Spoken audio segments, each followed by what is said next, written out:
This is the Don't Hide the Scars podcast, presented by Pain, Parents and Addicts in Need. Thomas Buckley, author of Grace in Golf. Thank you for joining the founder of Parents and Addicts in Need, Flindt Andersen, and myself, Jason LaChance, on Don't Hide the Scars.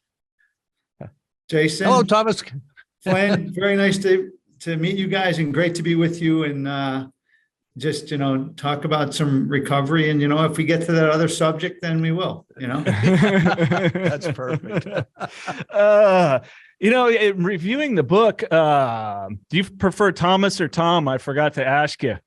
You know what? I was Tom and Tommy my whole life. And then, I don't know, maybe 25 years ago, I became Thomas. People just started calling me Thomas. And I said, okay, well, and literally, I was like, somebody told me there's no Tom in the Bible, only Thomas. I was like, all right, fine, I'm Thomas. Just call me Thomas. All right, Thomas it is. There you go.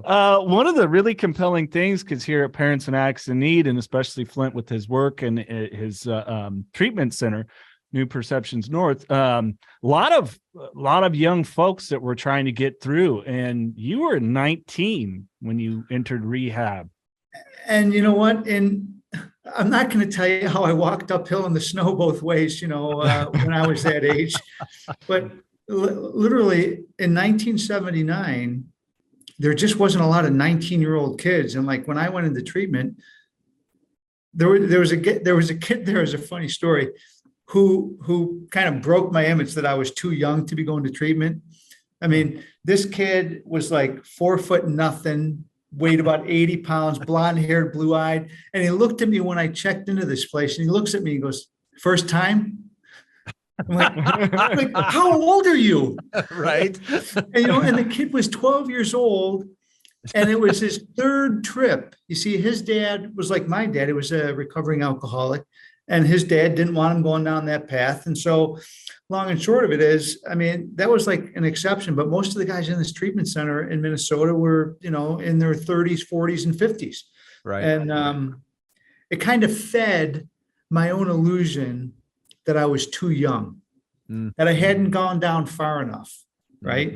Mm-hmm. And it wasn't until I got out and I started getting involved with some other people that a guy pulled me aside one time and he said, "Look, it doesn't have to get any worse than this. Maybe you were spared. Maybe you can have a life that a lot of these old guys dream about because you got it early." And, but it took me getting through treatment and then going back out on 3 different occasions in the first year and a half. I went back out 3 times. Sure. And, being a baseball player when I grew up, I was like, man, 3 strikes, you're out. It's I can't stop. I can stop. I can't stay stopped. Right. And it's maybe I need help. And that was in January of 81, where it's all right, I give up. I really give up. Mm-hmm. Yeah, so that sweet surrender. Yeah, that sweet surrender. I was a little more stubborn. That makes a lot of sense, doesn't it? Yeah. It's interesting. When I went to my 4th treatment center, was Betty Ford in 2001. And I remember we had 3 young guys in there, all in that 19, 20-year-old age. And they were all from the East Coast. And this was all there. It's funny you say that because it was all their 2nd, 3rd, maybe 4th time, in a treatment facility. And, I wonder today, did they make it? Because obviously I never stayed in touch with them. Did they make it? Are they still alive? Because they were opioid addicts like myself. So I just, that was the kind of the, I don't want to say the intro to OxyContin, but we were already getting into that era with Oxy. And in fact, where I'm standing there and, I'm taking at that point, Jason knows this, I was taking between 70 and 80 Vicodin every day. And when I'm standing down there, this kid from Boston came up to this 19-year-old and he said, "What's your drug of choice?" And I go, "Well, Vicodin," and he goes, "Oh, mine's Oxy." I go, "What the hell's that?" I hadn't even heard of it yet. Right. And he tells me what it is. And my first response was, my God, I wouldn't be alive. That's a fact. Yeah. You know what? Some of this stuff that, look, my son became addicted to Oxy and then heroin. And, had that been like available back when I was like that age, you're right. I mean, you'd probably be talking to somebody else right now. Right. And I don't say that to be dramatic. No. I just say that because I know my personality. Right. And there was a word that to this day, sometimes I can't even stand it. That word is enough. Mm-hmm. You know, I never have enough anything. And, I mean, look, ask my bride. Okay. I mean, I probably have 50 pullovers from different courses in the world. I probably got 100 golf shirts. It's like I'm always trying to fill the void with something. And you know what? The stuff never fills it. And like back when I was using and drinking, I never like stopped because like there was, oh no, I've had enough. I'm starting to feel it. Like, no, I'm starting to feel it. Exactly. Go more, you know? And I didn't hang around with anybody that did anything socially. Right. Because they were boring to me. It's like, why would I hang out with that guy? It's like, he's a loser. He's a boring. And it's like, I want to do things to oblivion. Yes. Yeah. Because look, if you would have seen my life when I was 12, you would have thought, okay, this kid looks pretty normal. I mean, excelled at sports. I was doing well in golf tournaments. I was on the all-star team in baseball. I did really well in school. You think kind of a normal kid, but like under the surface, I was convinced I was like Judd Nelson in The Breakfast Club. No good, freeload, loser, son of a, that was my self-perception. I was never going to be good enough. I was never going to be lovable. And so it's like, I did drugs for oblivion because I didn't like the way I felt. I did it to feel different, to just be gone. And it didn't matter. Go ahead. No. I was going to say thank you for joining us. We just covered both sides of the story here, and I mean, God, you're saying that, and it's me in the mirror. Again, excelled in music, excelled in baseball, excelled in basketball. I didn't start playing golf till I was in my mid-20s, but never quite good enough. I had a dad that was just an unbelievable vocalist, unbelievable. And people would say, oh God, you're Paul's son. You're going to be it. No, fuck. I'm sorry. I'm not going to be able to be him. Okay. But yeah, I get that. And mine was the same. And I also think, Thomas, I think we have this, your personality sounds like mine, where it's balls to the wall 24/7. We're going to jump right in the middle of whatever. I was in the process serving business. I'd walk into situations. I just didn't care. I loved the excitement. Yep. I loved the thrill. Am I going to make it out? Am I not? I mean, I think that all comes into play with us too a lot. Oh yeah. It's like, anyone that knows me, it's like, I have two speeds. 900 and stop. It's like I don't. It's like, and like I referenced in my book. It's like life is not a dress rehearsal. I mean, look, it was different when I was out there. Yeah. I was going gangbusters all the time, and now I do it for a different reason. I'm actually trying to accomplish stuff now and like do something with the time that's been like given to me as an unbelievable gift, right?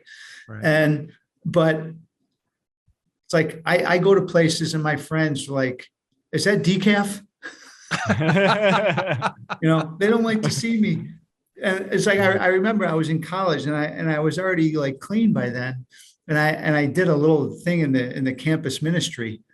And the priest and the people up there like, man, I can't even believe you. Like, you were like endless energy. I was like, yeah, you should have seen me when I was taking speed. And he just looked at me and goes, nobody would have seen you on speed. Like, okay, fair enough. But yeah. It's funny you say that because I played obviously this weekend with all my buddies, right? And we're sitting, and I'm a Mountain Dew fanatic. So there's the caffeine to begin with, right? All right. But after every round, because everybody else drinks, I don't. And they got my back, I got theirs in case they need rides home or whatever, but I will order a double espresso followed by the Mountain Dew. Right. And every weekend these guys are going, are you just nuts? Okay. How are I go, hey, it's just me. that's what I do. I gotta have the rush.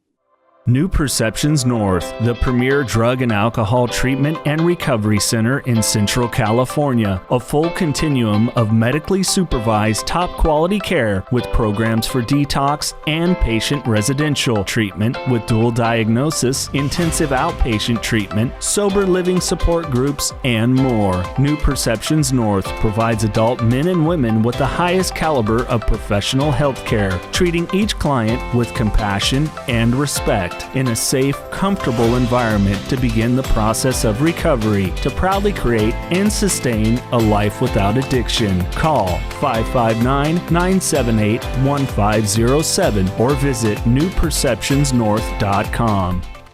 I've tried to just say, look, I have my coffee in the morning and it's like 1 cup, maybe 2, and then I'm done because I have so much natural just kind of energy.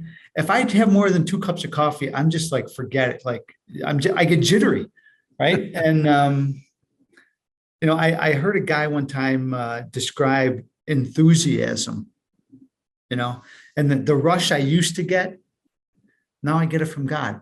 Enthusiasm comes from the Greek and not like my big fat Greek wedding where everything came from the Greek. It's like theos, in, within, theos, God. Mm-hmm. And if you know people that aren't on the stuff, that have great enthusiasm, there's, my experience is like there's some cause and effect there. And it's like, now I get the juice, and it's like people that know me, I quote movies a lot. It's like that scene in The Italian Job where the Seth Green is on the thing at the end of the movie and he realizes they don't have 2.3 million. They got $23 million worth of gold. That's right. He screams. He's like, got the Holy Spirit. It's a good trade. That's right. I remember that scene.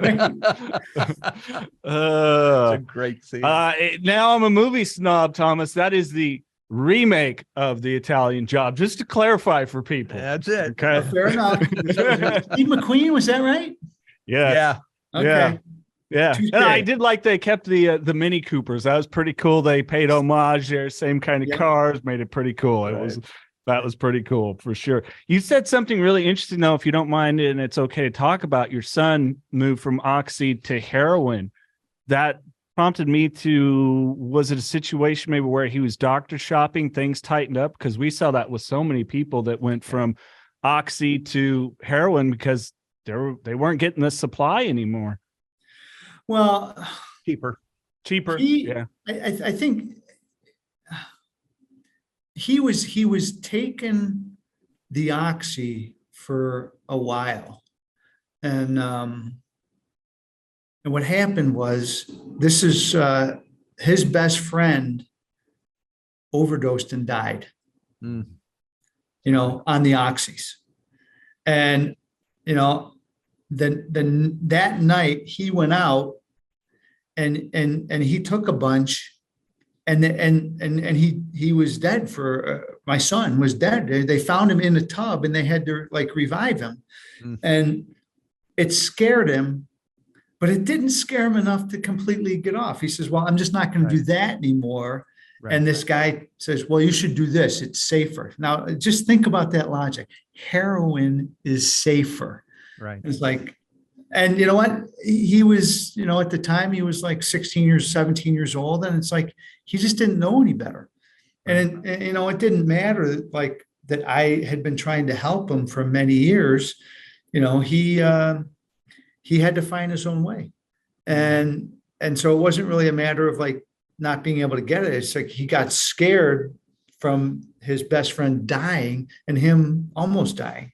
And so he went over to the heroin, and he was on that for probably 3 years. And I mean, it was really hard. And I pray for him. I pray for him every day. And something I realized after 5 years of praying and trying to help other people and just do what I do, it's like, all right, what is it? Do I need to help more people? What do I need? And it's like, I realized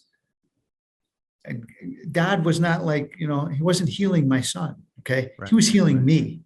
Right. So when my son was available, it's like I had a guy tell me one time, he said, look, you got to love the kid you got. not the one that you wanted that went to like Harvard and is a successful business guy. You got to love the kid you got, Right. you know, and him telling me that helped me do that better than I would have otherwise. And so, you know, fast forward a few years, my son comes to me and says, Dad, I need help, you know, and now, you know, he's like, wow, next week he'll have 6 years clean. Nice. You know, so it's like a real, I mean, it's like a real testimony. It's like, you gotta trust, you know, and, you know, I spent a lot of time praying for one thing, and it wasn't until like, well, and you probably know this, like, you got to make surrenders. It's a sweet surrender. I finally made a prayer one night. I was like, all right, God, you know what? If your will is for my son to die, then you know what? Let it be done according to your will. And I'm not saying I want my kid to die, God. That's not what I'm saying. I said, if that's your will, I believe in you, and I believe some good will come from that thing. So just let it be done according to your will. And it was amazing because within a month of me praying like that, that's when my son called me and said, I need help. Yeah. You know, it's a surrender. It's the hardest thing in the world. And you know, it's the hardest thing in the world to say, I give up. Right. Yeah. You know, because we can control it. We can do it. But All day long, we can do it. It's the big lie, right? Yeah. Yeah. You said something earlier though, too, that really struck a chord with me because you know, I think I've known this for a while, but you know what, that was God sparing me, even moving into the OxyContin side of this deal. Sure. You know, because like I said, I would have never made it out. Just never, because Thomas, I don't know if you know this, but I've had 35 surgeries in the course of my life. And it started with one a year from the time I was born to the time I was 13. Then I've had 4 more in 76, and then I've had like 22 since then. I can't even keep count anymore. But my opioid receptors were so screwed up, you know, that I kept moving just from one stronger opioid to another, to another, to another. And if fentanyl would have been around, well, I just definitely wouldn't be sitting here, you know, not at all. Well, and just because I never went down that path to that level. I mean, I did a lot of cocaine, Sure. right? But having watched my son go through it, it's like you just learn as much as you can about this stuff. And it's like those opioids, the way they attach themselves to the brain, it's just very different than anything else. Alcohol, any other drug. It's just like it hits that receptor, and then now you just crave it. And it, like getting off of it, watching my son get off it, it was brutal. Oh yeah. You know, the dope sickness, and it's just like, yeah. So, I mean, well, and that's what people today, you know, and especially the powers that be, we're in a big wrestling match with our state assembly here in Sacramento. And we were up there last week, and we were presenting another bill, and the things that these people were saying up there, first of all, they're never going to put somebody in jail for selling somebody fentanyl. It's at least in the state of California, it is not going to happen. Okay. Just not going to. But even worse, as I'm listening to every one of these assembly people speak, they don't understand, and I mean this, anything about addiction, nothing about addiction. They don't understand anything about treatment. They don't understand anything about recovery. One state assemblyman and this is almost verbatim. He said, I just simply can't believe that every drug dealer is going to lace every pill with fentanyl. And I wanted to stand up and say, how far just up your butt is your head? You know, I mean, and then again, they're talking about the system. Are you on? What planet are you on? We're talking about the system. We're talking about the governmental run facilities. That system is so broken right now. They don't even pick up their phone after 5 o'clock in the evening. It's such a disaster. I mean, we're never going to quit. We're always going to fight. We're always going to keep presenting bills. But I'll tell you what, my friend, it's getting to the point where it's so enormously frustrating that the death toll is going to rise even more before it gets even better. Yeah. Well, I was just thinking that very thing. It's like, how many people have to die before the head comes out of the sand? I mean, it's an epidemic. I mean, my bride, she works for NIH, National Institute of Health, and they've got whole studies showing how this is not just a problem, this is an epidemic. Right. I mean, this needs to get treated, needs to get handled. And there's like so many state regulatory committees, they don't have any clue how bad it is. And it's like, and it's the kids, it's the children, I mean, talk about our future or lack thereof. I mean, it's just, it's very sad. Yeah, it is sad. And again, if look, we can, with their help, we could possibly solve some of the crime issues here. All right. If we just get back to some of the basics, but if you don't fix the crime issues, how are you going to keep on fixing the rest of the problem? Because you have to have places to send these people, and there's just not enough. There's not enough proper insurance for people out there. There's not enough proper treatment facilities out there for people. They don't understand, just like you said, about how opioids attach ourselves to the receptors, and it takes us forever to get off of these things. It takes our brain 4 years for sleep patterns to come back, 4 years for a lot of things to come back. And they keep talking about, oh, okay, well, we're just going to put them in an inpatient for government inpatient for 30 days, and that'll solve it. Well, no, it doesn't. You get out in 30 days and you're still craving it. You bet. You bet. Yeah. How do you recollect how long for you it took before the cravings even went away? It's funny. I talk about this. It was probably before the really bad cravings went away. It was somewhere between 6 and 9 months. Yeah. And it was interesting because it was right around that time that a guy convinced me that me trying to run my life was like a recipe for disaster, and that I needed to get some help. And maybe there was this thing, called God, or, some call it higher power, whatever it is. Maybe there's this thing that can help you.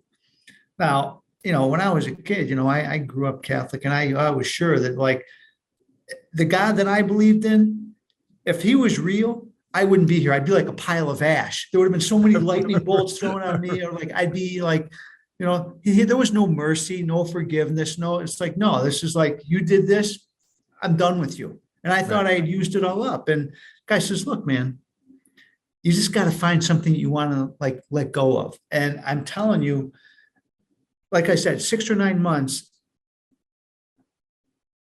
It was around 6 months or so. I was like, all right, God, I'm going to give you a shot. I'm not really sure that I want to like give you control, but like, whatever, I'm going to give it a shot. And it was probably about a month or 6 weeks, maybe after that, as I woke up one day and it hit me. God, I haven't thought about doing drugs all day today. I haven't thought about doing this in probably 2 or 3 weeks. And it just hit me like I hadn't thought about it. And I was thinking about it every single day for at least 6 months. And so I was like, okay, maybe there's something to this whole God thing. Maybe it's like, maybe can be part of an answer there. And, but yeah, it was easily 6 to 9 months of every day. What am I going to do? What am I going to do? I got to just try to stay busy, use some of this energy to like, I got back into golf and I started doing other stuff just to keep me busy, because otherwise, the idle mind, it's like, a guy told me once, he goes, look, man, for guys like you and me, nothing good ever happens in the isolation chamber. Okay. You got to get out with other people, because if you're alone with your own thoughts, like when you're like newly like off the stuff, there's not a lot of positive juju going on up there. No, there's so it's not. Like you start and you're going to feel bad enough. And then all of a sudden it's going to look attractive. It's like, I know what's going to make me feel better right now. Right. So it's like, try to stay busy. Get up in the morning and say, hey, please help me. Right. And if you don't do it all day, get on your knees and say, hey, thank you. One more day. Right. Because look, when you're 19, you're like, how am I going to go the rest of my life without this stuff? What am I going to do when I get married? I mean, I didn't have a girlfriend, what am I going to do when I retire? I didn't have a job. But it's like, I go to these places thinking, what am I going to do? And it's like, I'm not in reality. Yeah, the line that we do that. We future trip down the line for things that we don't even know if it's going to come. Absolutely. We don't know if God's going to grace us with that, but Absolutely. it's the funny thing. But I want to ask you about, because you have had such longevity. We're coming up on 43 years? Yeah, January was 42 years. January, because it was January of 81. That's great. So awesome. That's great. I'll tell you, and I there's a story in my book about this, about, I was almost 18 years off everything. And I got divorced, and it just threw such a, like, what the blank just happened. And I remember I was managing a hotel in Chicago at the time, and we just pulled off like the meeting of the century, and everybody was going to the restaurant to celebrate. And you'll appreciate this, being in California, they were cracking open bottles of Opus One. Okay. And then I remember sitting there, my wife and my kids are now like down in North Carolina, and I'm in Chicago, like all by myself for a month, thinking, how did this happen to me? And I want to touch on that later, how this happened to me. And I just remember looking over at the bar thinking, you know what, F it. This just doesn't seem like a bad idea. Mm-hmm. And I had 3 moments of grace that night. When I had that thought, because I hadn't had that thought, like I said, since I was probably 6 or 9 months, like when I gave it up, I said, okay, God removed the obsession. Right. I hadn't thought about it in probably 17 years. So when that thought hit me, it's like, that doesn't sound like a bad idea. I was like, what the hell? Where did that come from? Right. And I was like, I looked at the president of our company and said, I can't be here. He looked at me kind of shocked, like, this huge party. I was like, I got to go. And I went to this church. And I met this guy who wasn't even going to go to the church that night. Like, he used to go all the time, but he wasn't going to go that night. But that night he said, I think I'm going to go. Yeah. And I was like, man, I haven't had anything in 18 years. And 30 minutes ago, I wanted to drink so bad. And this guy hit me with a freaking sledgehammer.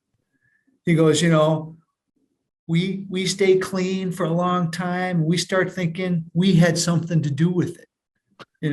We think we take all the credit, and then we stop doing all those things that helped us stay clean in the first place, like helping other people and thinking about other people. We get complacent. And I was like, man, this guy was like amazing.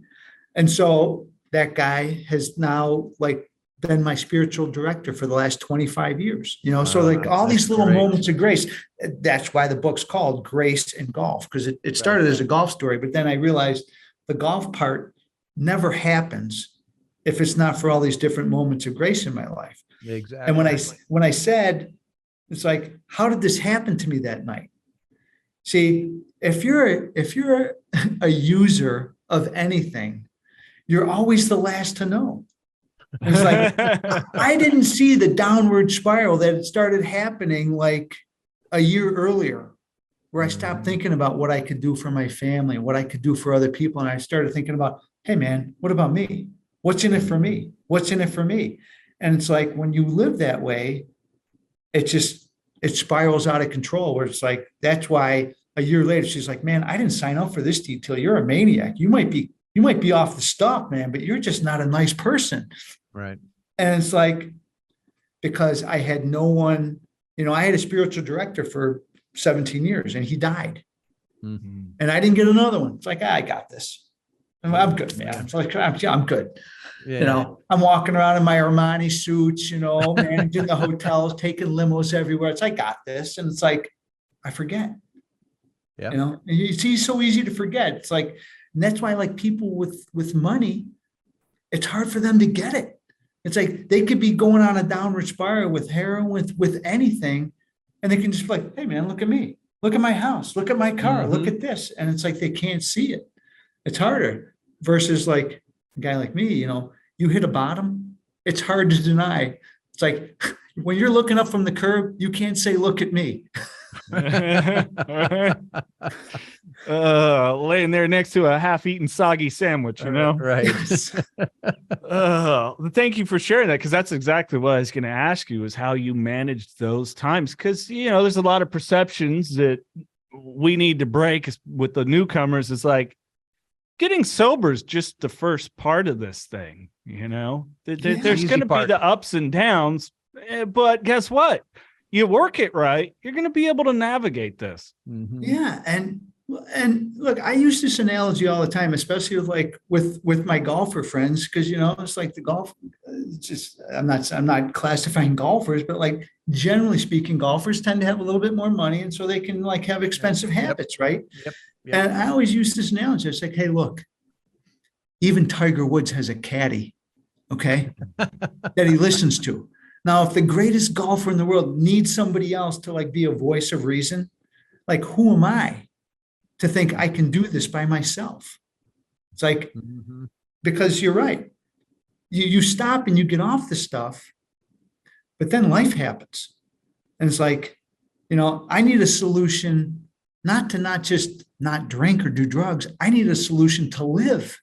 Right. To deal with the stuff that happens on a daily basis, and the only way that I have found to do that is by trying to help other people that have the same problem that I did, because somebody took their time out to help me. And it's like, they said, look, if you do this, if you take time out of your busy, executive day to help other people, God's going to take care of this stuff. It's not going to go away, but he's going to help you deal with it in a way that you can live in your own skin. And when you put your head on the pillow at night, you can be, all right, you know what? It wasn't my best day, but it wasn't my worst day. It wasn't like it was before, where I'm like, where was I? What did I do? Who did I hurt? What day is it? Right. What day is it? Right. Yep. Mm-hmm. Look, doing these things for other people. Okay. Like, and this is a true story. There's a guy that was new, that, like I was talking about, very, very wealthy family, members at like Shinnecock, National Golf Links of America, Seminole, like 5 of the top 10 courses in the country. Right. Right. I helped the guy out once. I don't know who he was. I just helped him out because that's what I do. Right. That's what was given to me. So I try to give that away. Now, this guy has since had me to Shinnecock and National Golf Links and Seminole.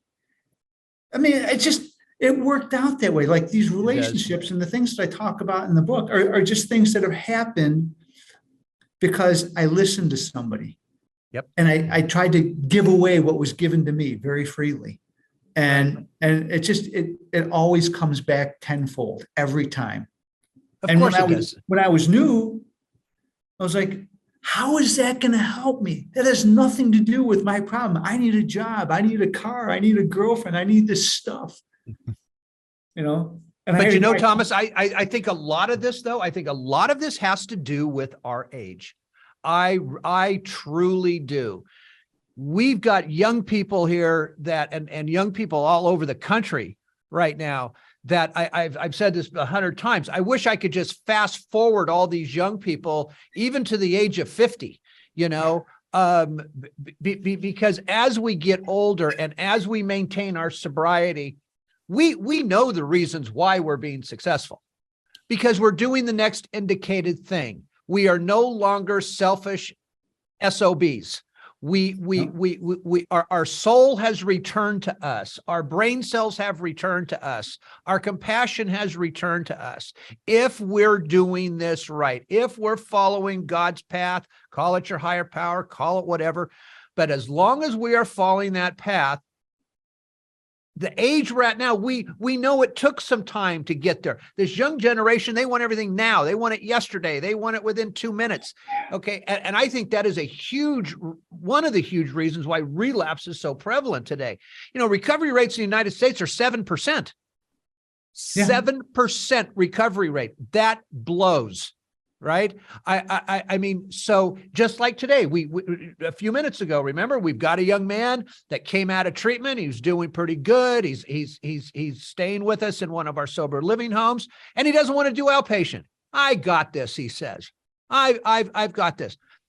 This kid has no clue. Okay, what he's 27 years old. He has no clue what he's up against. None. They don't see. And again, that goes back to my point about people in Sacramento. They don't understand what triggers our brains. They don't understand that a sight, a sound, a smell, a song on the radio, a car backfire in a street corner that we pass, okay, a golf game I screwed up, all right, that could trigger this brain into going right back to what I did and blow out of the water 23 years of good recovery work. And it can happen in an instant. Heartbeat. Look, I work with a lot of new people, right? Because, and sometimes it's hard because you're like, look, now I'm 62 going on 63, right?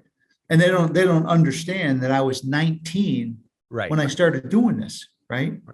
And I see them come in, go out, come in, go out. And it's like, and I see them like, I'm like, well, how long you got? And they're like, well, I got 2 months this time. And I emphasize with them, what do you mean this time? Like, you're assuming there's going to be a next time. Right. Like, no, this is the time. Okay. I have buried so many people. It's heartbreaking because, we have things and we have a way out. Right. Yeah, we do. But given a way out, the kids, man, they resist. And I'm like, don't think that there's a next time. You have 2 months. This is the time. And it's like, when are you going to care enough about your own life? When are you going to matter enough in your own life to say, you know what? I'm going to do something different. I'm going to suspend my judgment. I'm going to give you whatever it is. I'm going to give you 30 days. I'm going to give you 90. I'm going to give you 1 year. And I'm going to suspend my judgment and I'm going to take your advice and I'm going to try to do what you tell me to do. And then, you know what? If your life is worse in a year, then you can go do whatever you want to do. But if your life is better, you're going to see this is where the hope is. You bet. But here, I'm going to throw another monkey wrench into this thing. There it is, man. Let me tell you something. It is a lot of the times, and we've found around here, we've been doing this a long time. We've had family support meetings for 15 years, and I deal with more families than I even want to anymore, to be honest with you. But these family members, these moms, these dads, and I'm going to say it, they are more than half the problem with their kid. Because they're not treating this as a family disease. They're not treating this as a family issue. And when their 21-year-old who can't find his own what yet, all right, comes up and goes, hey, I've got this, Mom. I don't need to go to an outpatient program. Hey, you know what? I'm just 5 days shy of completing my 30 days. Come on, Mom, can you come and get me? Okay, so I can get it. Sure, son. You're doing good. You're doing good. All that's bullshit. Sorry for the language, but that's all bullshit. And these parents they're the ones that are burying their own kids half the time. Yeah, and they just, and again, it goes back to the system where they don't know any better because they're not educated. Correct. Because there's not enough funding, there's not enough to make sure that they're educated. Right. Because people don't see it as the problem, the epidemic that it is. That's correct. And that is correct. And and you could be right. I mean, it could be somewhat generational. Yeah. My dad was not my friend. He was my dad. Right. He was my dad. Okay. Yeah. And parents today, they want to be friends with the kids. It's like they don't want to upset them. It's like, hey. So you know what I tell the parents, Thomas? I tell them, I go, it's fun to piss your kid off. Have some fun with it. Okay. Make it enjoyable for yourself. I mean, why not? The biggest misnomer is that kids hate discipline. Yeah, they may hate it, but you know what? Underneath it, they crave it. They crave having boundaries. And so they know. And it's like, it's a lost art. It is. Yeah. It's funny you guys bring that up. My youngest last night, I forget how it was, but goes, well, you're my friend, right? And I go, thinking to talk to my girlfriend. I go, no, I'm your father. And then it's like, well, but you're my friend, right? I'm like, yeah, we enjoy each other. And it's once again, I go, Did you all of a sudden turn 18 and you're out on your own, paying your own bills, and now we're getting together, that it's a different camaraderie? Because as far as I know, this house, I'm your dad, I'm your father. So until those things change, for now, I'm your father. Yeah. But yes, we, of course, have fun together. And I'm pretty sure is a ploy to try to get out of chores that she did not. So, okay. Hey, what are we going to do? I don't know. It gets, it gets a little wearing at times. It really does, trying to continue to push this message because of our age and because of the time we have under our belts. There's just certain things we know. We know what works. We definitely know what doesn't work, right? Because I don't know about you, but hell, I was the pro, okay, at trying to prove everybody wrong in this thing.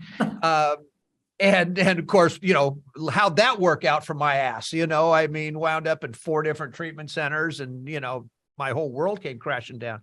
But look, the good on the other side of that is there are some kids out there and there are some young adults and even some older people that they are doing well. We do recover. There are people out there that do recover. We're living that good, clean life. There's more of us out there than I think anybody realizes. But here's my thing. I truly believe that more of us need to stand up and fight this issue. Again, I'm going to bring up Sacramento. Nobody's asking us. Nobody's asking the people that have long-term sobriety under their belts.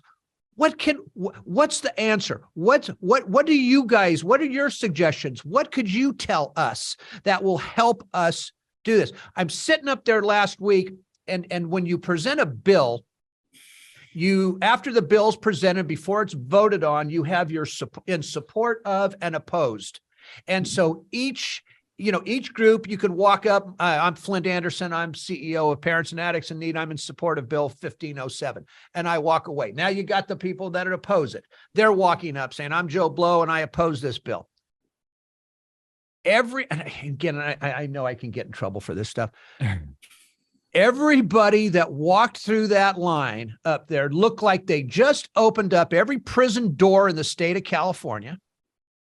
They had no respect for even the place they were in. There were people there that are getting everything paid for them. Some of these people had 30 days of sobriety. A couple of them had, I think one guy had 3 months. These guys don't know what sobriety is yet, and they're voting no on this thing. So again, my point here is that the powers that be are not asking the right people the right questions. Well, and that's it exactly. You're not asking the right questions. It's like you got 30 days. You really have no business voting on anything because you just don't know. You don't know. I mean, you don't know anything. And the problem is you don't know. And the bigger problem is you don't know that you don't know. You actually think you know, right? And it's like you just want to shake them up and say, wait a minute, help me understand something. Why would you vote no on this? Help me understand why you would vote no. Right. And I get it. There's not a forum to really do that in that kind of structure, but it's like, correct. It just makes you scratch your head. I mean, obviously I've been scratching it way too much, but it's like, why would you say no? Right. To a bill like this that's designed to help people. Right. I mean, these bills are designed to help people. Then the other side of that coin, these bills are designed to put the criminal in jail for the consequence that they just did. Right. And again, the state does not want to put anybody in jail for any reason whatsoever, because they're always talking, it comes down to money, and how do you sit there and slap in the face women like Pamela, our office manager here, who lost her son to a fentanyl overdose? You've got these moms, these dads that are all up there that, and I do believe this, there are kids out there that died from a fentanyl overdose that didn't know they were taking fentanyl, just didn't know it. All right. Not everybody that has died from a fentanyl overdose was a full-fledged drug addict. Right. But how can these politicians sit there and just literally just slap these people in the face with this? It just boggles the human mind. Yeah. I don't know. Hey, Thomas, I've been trying to get someone to write a book. Yeah. When did you decide it was the right time? I really didn't. I mean, this is how this happened. So because I've been able to maintain, my sobriety and stayed off this stuff for as long as I have, I mean, I quit playing golf when I was a kid because I didn't care. I was really good at it. I mean, people are talking when I was at a young age of going pro, but like drugs became more important. I quit golf, okay? Because doing drugs, drinking, more important. And, when I got sober, that's when I picked it up again. And, I actually went to school on a golf scholarship, but didn't really, Anyway, long and short of it, in 2016, I got invited by this guy to participate in the Turkish Airlines World Amateur Golf Tournament. And it was another moment of grace because there's no way it should have happened. I mean, I was in China. My father-in-law had just passed away. So I was in China and I flew back. And the day I flew back, I got a call from a guy at the Marriott corporate headquarters where I was working, said, "Hey, I got invited by Turkish Airlines to play in this golf tournament. I don't golf. You want to go?" And it's like, "Well, when is it?" He said, "Tomorrow." And if you've ever flown overseas to China, it's the exact opposite time of day. It's 12-hour time difference. So I was like, I don't know. But it was so, I was like, okay, sure, I'll go play. And I thought, I'm going to go shoot $1 million. I don't care. I'm going to. Right. Well, I ended up winning the tournament in Washington, D.C. And so the guy from Turkish Airlines is like, "Hey, congratulations. We're going to fly you to Turkey to play against the other 99. They had 100 tournaments all over the globe. I'll be darned. And so they fly me to Turkey to play against these other 99 guys in a 2-day tournament. And the winner of the Turkish Airlines tournament is going to play with Tiger Woods in the Turkish Open Pro-Am." I'm like, wow. So I ended up winning the tournament. I beat the other 99 guys. Tiger Woods canceled. I was so bad. No. I was so pissed. I'd have been pissed too. Yeah. And then Rory McIlroy was his replacement and he canceled. Oh, shit. So and Rory's my favorite golfer. So, and long and short of it, I ended up playing with Danny Willett, who had just won the Masters. Okay. In Yeah. 2016. Yeah. So it was very cool.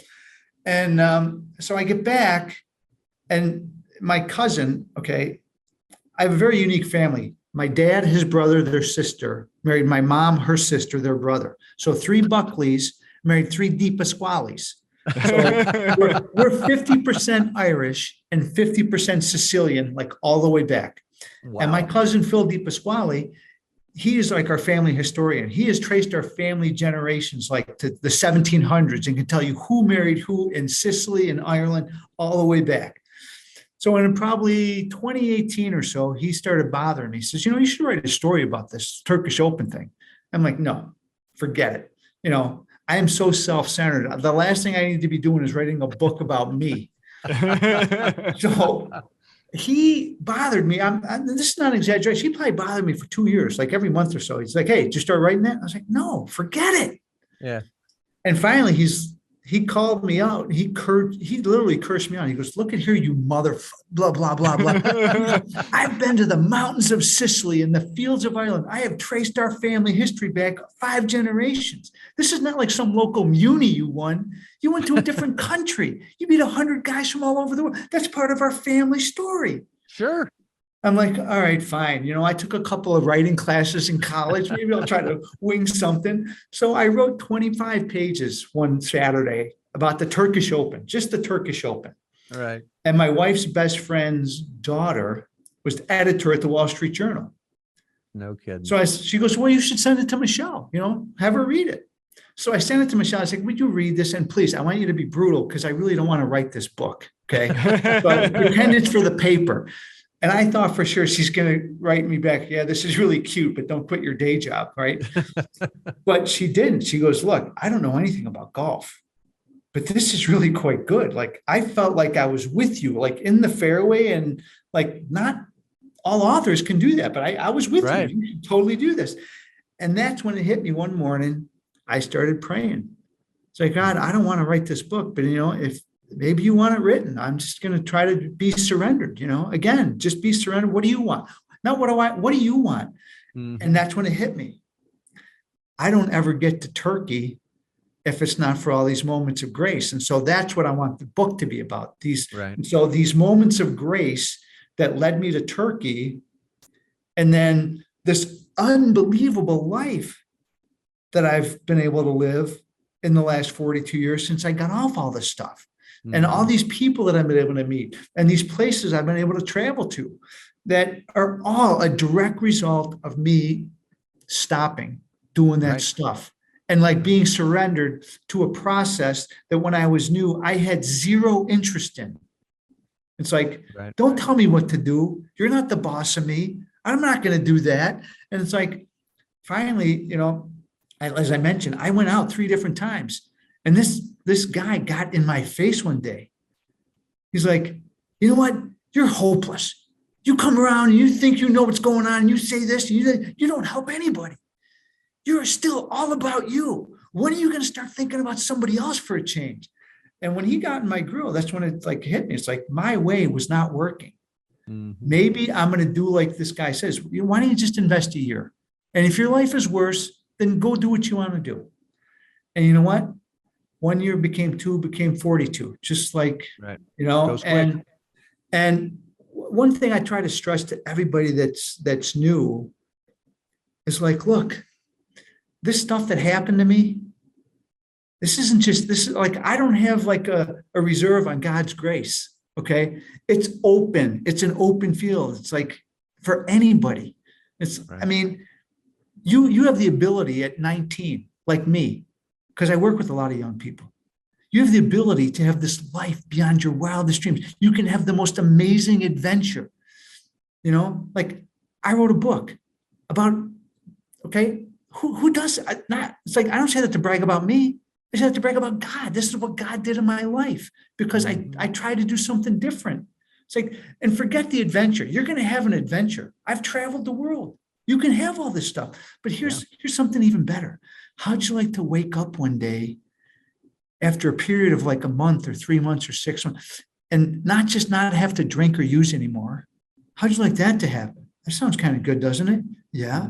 Okay. Better than that. How'd you like to wake up one day after a period of time and look in the mirror and actually like the person that's looking back at you? Now, how'd you like that to happen? That can happen for you if you just try to wave the white flag and give up and try something different, but you got to try something different. Your way's not working. You got to, I forget which one of you said it earlier. It's a sweet surrender. Yeah. It is. And, I mean, it's again, as you were talking about that, one of the things that came, I'll never forget the day I woke up and I went, oh, so that's what it's like to sleep. Yes. I mean, just to wake up and go, wow. I mean, because for years, all I was doing was passing out. I'd wake up every 2 hours, take some more Vicodin, go back to sleep, and again, it wasn't that good deep sleep. It was nothing. I mean, you wake up and then I'd wake up 3 hours later, shaking and diarrhea, and then start the day all over again. But that one morning, man, it was like, wow, what a concept. Restful sleep. Yeah. Not like waking up and looking for, where's my thing? Right. Where's my bag? Where are my pills? Where's my, okay. Yep. Right. Exactly. I had those bad boys right under my mattress. For all those years. Making sure you got something on the nightstand. Absolutely. In case you wake up, because Yep. Yeah.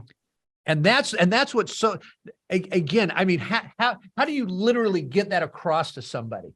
It's hard. It's hard to get that across to somebody, especially when they're in the middle of it all, right? Especially when they're in the middle of it all. So again, I think a lot of people out there, yes, they are afraid to get clean. They're scared shitless of it. They truly, I mean, I was afraid of getting dope sick. I was afraid of what I had to face on a daily basis. I didn't like that guy looking back at me in the mirror. I didn't like anything about that guy in the mirror, nothing.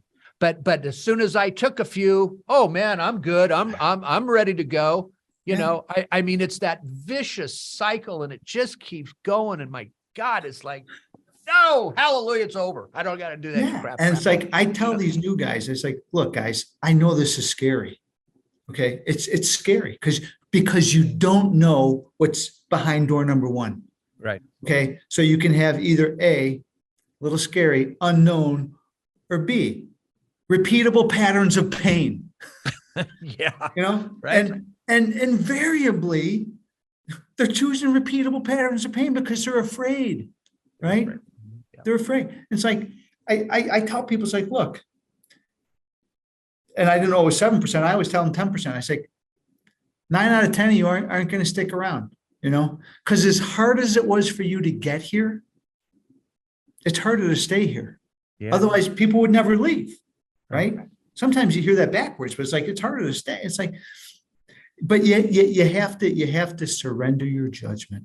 You got to give yourself enough time where you can see the fruit and the benefit of like, wow, like your first night of restful sleep. Mm-hmm. Yeah. Like when you wake up one day and you're like, God, I didn't think about using all that. Wait a minute, I haven't thought about using in 2 weeks. Where did that come from? Right.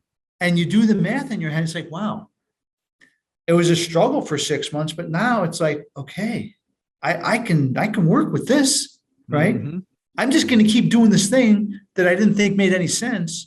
Because now I'm starting to see this like, wow, maybe it does make a little sense because I'm not thinking about that. I'm not obsessed with like getting the next fix. Right. Yeah. One of my favorite moments was when I said no and I didn't carry anything about it whatsoever. I'm like, I don't really care about that other person's feelings. You're going to push my boundary. I'm not here to please you. Right. And it was like, oh, that was pretty cool. This works pretty good for me. I've learned the power of the 2 letters put together that's not used enough. No. And it's all these wonderful gifts that'll continue to come. Yeah. And we're present for it. I think that's the most awesome thing. Yeah. We're here. We're here. We can recognize it. Recognize it and appreciate it. Yeah. My cousin, the same one that got me to write the book, was just like mystified because I'm having another, like in the book, I described like this month of golf that I had where I played like 5 of the top 10 courses in the country and 5 more in the top 100. And I'm having another month like that coming up. And I'm talking to my cousin about like, how does a guy that doesn't even have a membership anywhere get invited to all these places? It makes no sense. Yeah. He goes, because you know what? Because you're present with people. Yeah. When you're with people, they feel like they are the most important person to you. And when they do these niceties to you, it's not like when you were like out there, like you were expecting it, like you were entitled, like they owed it to you. You genuinely show a deep appreciation for these gifts that people give you. And he goes, that's attractive to people. And that's why you keep getting invited to these places, you rat bastard. Thomas, if people want to get the book, how can they do so? It's on Amazon. You can search Grayson Golf, Thomas Buckley, and perfect. It's there. And you know what? I've been told it resonates most with golfers, but it also, I mean, anyone that struggles with anything, because there's points of redemption. And it's only 130 pages. It's a pretty quick read, even for people like, look, I'm not a big reader myself, but it was an easy read. It flowed pretty easily. And if you just go to Amazon, that's the only place it is right now. And you can get it in either a Kindle or a soft copy. And that's it. Perfect. Awesome. I can't believe it's been an hour, man. You guys are great.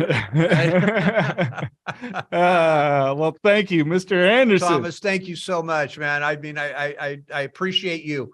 I really do. That what you're doing is fantastic. And one of these days we are going to sit and just talk some golf. All right. Because that's, look, like I said, I'm a 14 handicap and I love every minute of it. Okay. Every minute of it. Exactly. Right? Guys like, I don't want to play with you. You're too good. It's like, I don't care. Do you have fun? Just have fun. Just have fun. I mean, that's, and, you know, and I am, you know, and speaking of grace, I am blessed because I do have this group of men that we play with and belong at a local country club here. And these guys, yes, they're drinkers. Yes, they do all that stuff. But you know what? They've got my back 6 ways from Sunday on everything. They love what I do. They love what we do here at Payne. I mean, these guys, they're just the best. You know, they're just the best. One day I'd love to have you into Fresno, man. Love to come out and have you join us out at our course. That would be wonderful. Awesome. I would love that. You got it. We will definitely set that one up.